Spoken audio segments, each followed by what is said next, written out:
ಈ ಪಹಲ್ಗಾವ್ ಉಗ್ರ ದಾಳಿ ಇಡೀ ಪ್ರಪಂಚದ ಗಮನವನ್ನು ಸೆಳೀತು.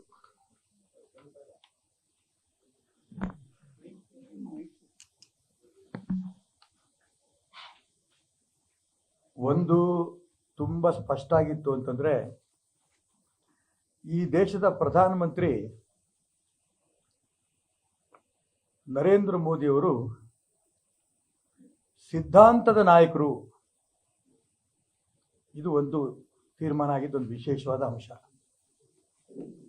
ಎರಡನೇದು, ಇಡೀ ಪ್ರಪಂಚದಲ್ಲಿದ್ದ ಇಡೀ ಹಿಂದೂ ಸಮಾಜ ಒಂದಾಗಿತ್ತು. ಮೂರನೇದು ತುಂಬಾ ಸಂತೋಷದ್ದು ಅಂತಂದ್ರೆ, ಇಂಥ ಸಂಕಷ್ಟದ ಸಂದರ್ಭದಲ್ಲೂ ಕೂಡ ಈ ದೇಶದ ಎಲ್ಲ ವಿರೋಧ ಪಕ್ಷಗಳು ಕೂಡ ಭಾರತದ ಜೊತೆಗೆ ಒಟ್ಟಿಗೆ ನಿಂತಿದ್ದು. ಈ ಮೂರು ಅಂಶ ನಮಗೊಂದು ರೀತಿಯ ಹೆಮ್ಮೆ ತರಂತ ಅಂಶಗಳು. ನರೇಂದ್ರ ಮೋದಿ ಪ್ರಧಾನಮಂತ್ರಿ ಆದಂಥ ಸಂದರ್ಭದಲ್ಲಿ ಇಡೀ ಪ್ರಪಂಚದ ಎಲ್ಲ ರಾಷ್ಟ್ರಗಳು ಕೂಡ ನರೇಂದ್ರ ಮೋದಿಯವ್ರನ್ನ ಬಾಚಿ ತಪ್ಪುಕೊಳ್ಳಿಲ್ಲ. ನಮ್ಮ ದೇಶಕ್ಕೆ ಬರಬೇಡ, ನಾವು ನಮ್ಮ ದೇಶದ ವೀಸಾ ನಿಮಗೆ ಕೊಡಲ್ಲ ಅನ್ನಂತ ಅನೇಕ ದೇಶಗಳು ಹೇಳ್ತಾ ಇದ್ದು. ಆ ಎಲ್ಲ ದೇಶಗಳು ಪಾಕಿಸ್ತಾನದ ಜೊತೆಗಿದ್ರು. ಆದರೆ ನರೇಂದ್ರ ಮೋದಿಯವರ ಸ್ವಭಾವ, ಅವರಿಗೆ ಸಂಘಟನೆಯಲ್ಲಿ ಸಿಕ್ಕಂಥ ಸಂಸ್ಕಾರದಿಂದ ಪ್ರಪಂಚದ ಎಲ್ಲ ರಾಷ್ಟ್ರಗಳ ಸ್ನೇಹವನ್ನು ಬೆಳೆಸಿ ಇವತ್ತು ನರೇಂದ್ರ ಮೋದಿಯವರು ವಿಶ್ವ ನಾಯಕರಾಗೋ ದಿಕ್ಕಿನಲ್ಲಿ ಎಲ್ಲ ದೇಶಗಳು ಇವತ್ತು ಸಹಕಾರ ಕೊಡ್ತಾ ಇದ್ದಾರೆ. ಇವತ್ತು ಪಾಕಿಸ್ತಾನ ಇವತ್ತು ಒಬ್ಬಂಟಿಗರಾಗಿದೆ. ಏನೋ ಹೊಂದಾಣಿಕೆ ರಾಜಕಾರಣ, ಅಧಿಕಾರದ ಆಸೆ, ಇದ್ಯಾವುದೂ ಅಲ್ಲ. ಭಾರತೀಯ ಸಂಸ್ಕೃತಿಯ ಸಿದ್ಧಾಂತವನ್ನ ಕೃಣ್ವಂತೋ ವಿಶ್ವಮಾರ್ಯಂ ಪ್ರಪಂಚಕ್ಕೆ ತೋರಿಸ್ಕೊಡುವಂಥ ದೇಶ ಭಾರತ. ಆ ದೇಶದ ಪ್ರಧಾನಮಂತ್ರಿ ಸಿದ್ಧಾಂತದ ಪ್ರಧಾನಮಂತ್ರಿ ಅಂತ ಆಗಿದ್ದು ನಿಜಕ್ಕೂ ಕೂಡ ಇಡೀ ಪ್ರಪಂಚ ಇವತ್ತು ಅವರು ಹೊಗಳ್ತಾ ಇದೆ. ಎಲ್ಲ ರಾಷ್ಟ್ರಗಳು ಕೂಡ ನರೇಂದ್ರ ಮೋದಿಯವರಿಗೆ ಬೆಂಬಲಕ್ಕೆ ನಾವು ಇದೀವಿ ಅಂತ ಹೇಳ್ತಾರೆ. ತುಂಬಾ ಸಂತೋಷ. ಇದು ಮೊದಲನೇದು. ಎರಡನೇದು, ಇಡೀ ಹಿಂದೂ ಸಮಾಜ ಛಿದ್ರ ಆಗೋಗಿದೆ. ಜಾತಿ ಉಪಜಾತಿಗಳ ಹೆಸರಿನಲ್ಲಿ ಎಲ್ಲ ರಾಜಕೀಯ ಪಕ್ಷಗಳು ಕೂಡ ನನಗೇನಾರು ಅಂದ್ರೆ ಸಿಕ್ಕರೆ ಸಾಕು, ಅಧಿಕಾರ ಸಿಕ್ಕರೆ ಸಾಕು ಅಂತ ಹೇಳಿ ಎಲ್ಲ ದೇಶಗಳನ್ನು, ಇಡೀ ದೇಶದ ಎಲ್ಲಾ ಸಮಾಜವನ್ನು ಕೂಡ ಛಿದ್ರ ಮಾಡಿದ್ರು. ಆದರೆ ಈ ಘಟನೆ ರಾಜಕಾರಣಿಗಳು ದೇಶವನ್ನು ಛಿದ್ರ ಮಾಡೋದ್ರಲ್ಲಿ ಸ್ವಲ್ಪ ಯಶಸ್ವಿ ಆಗಿದ್ರೇನೋ,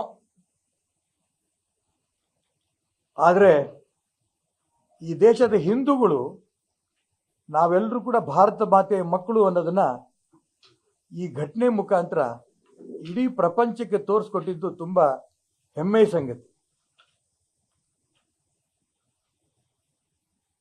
ಅನೇಕ ರೂಪದಲ್ಲಿ ನಾವು ಗಮನಿಸ್ತಾ ಇದ್ದೀವಿ. ಎಲ್ಲವನ್ನ ಮೀರಿ, ಯಾಕಂದ್ರೆ ಅಲ್ಲಿ ನಡೆದಂತ ಘಟನೆ ನಡೀತು. ಪ್ರತಿಯೊಬ್ಬ ಆ 26 ಜನಕ್ಕೆ ಏನು ಕಗ್ಗೊಲೆ ಮಾಡಿದ್ರು ಉಗ್ರಗಾಮಿಗಳು, ಅವ್ರು ನಡ್ಕೊಂಡಂತ ರೀತಿ, ಹಣೆ ಕುಂಕುಮ ಇದ್ರೆ ಗುಂಡಿ ಕೊಟ್ಟು ಹೊಡೆಯೋದು, ಅದ್ಯಾವುದೋ ಕುರಾನ್ ಅದೊಂದು ಪದ ನಂಗೆ ಹೇಳಕ್ಕೆ ಬರಲ್ಲ, ಅದು ಕಲ್ಮಾ, ಅದನ್ನು ಹೇಳ್ಸೋ ಪ್ರಯತ್ನ ಮಾಡೋದು, ಇನ್ನು ತೀರಾ ಕೊನೆ ಬಟ್ಟೆ ಬಿಚ್ಚಿಗೆ ಹೋಗಂತ ನೀಚತನ ತನಕ ಹೋಗಿ ಅವನು ಹಿಂದೂ ಹೌದು ಅಂತ ಆದ ನಂತರ ಹೊಡೆದಾಕಿರೋದು. ಇಡೀ ಪ್ರಪಂಚದ ಯಾವ ಹಿಂದೂ ಕೂಡ ಇದನ್ನ ಸಹಿಸಲ್ಲ. ಅದನ್ನ ಇಡೀ ಹಿಂದೂ ಸಮಾಜ ಒಂದಾಗ ದಿಕ್ಕಿನಲ್ಲಿ ಈ ಒಂದು ಘಟನೆ ಯಶಸ್ವಿ ಆಯಿತು ಅಂತ ನಾನು ಭಾವಿಸ್ತೇನೆ. ಮೂರನೇದು, ಸ್ವಾಭಾವಿಕವಾಗಿ ಯಾವುದೇ ಘಟನೆ ನಡೆದಂಥ ಸಂದರ್ಭದಲ್ಲಿ ವಿರೋಧ ಪಕ್ಷಗಳು, ನಾನು ಆ ಪಕ್ಷ ಈ ಪಕ್ಷ ಅಂತ ಹೇಳಕ್ಕೆ ಇಷ್ಟಪಡಲ್ಲ, ಆಡಳಿತ ಪಕ್ಷದ ವಿರುದ್ಧವಾಗಿ ಟೀಕೆ ಮಾಡೋಂಥ ಒಂದು ಅಭ್ಯಾಸ ಮುಂಚೆ ನಡೆದುವಂಥ ಪದ್ಧತಿ. ಅವಾಗಲೂ ಕೂಡ ಒಂದು ಅದಕ್ಕೆ ಎಕ್ಸೆಪ್ಷನ್ ಇತ್ತು. ಪಾಕಿಸ್ತಾನ ಹಿಂದೂಸ್ತಾನದ ಮೇಲೆ ಯುದ್ಧಕ್ಕೆ ಬಂದಂಥ ಸಂದರ್ಭದಲ್ಲಿ ಈ ದೇಶದ ಪ್ರಧಾನಮಂತ್ರಿ ಶ್ರೀಮತಿ ಇಂದಿರಾ ಗಾಂಧಿ ಇದ್ದರು. ಆಗ ವಿರೋಧ ಪಕ್ಷ ನಾಯಕರು ಅಟಲ್ ಬಿಹಾರಿ ವಾಜಪೇಯಿ ಅವ್ರು ಹೇಳಿದ್ರು, ಶ್ರೀಮತಿ ಇಂದಿರಾ ಗಾಂಧಿ ನಮ್ಮ ನಾಯಕಿ, ದುರ್ಗೆ ರೂಪದಲ್ಲಿ ಈ ದೇಶವನ್ನ ಆಡಳಿತ ನಡೆಸ್ತಾ ಇದ್ದಾರೆ.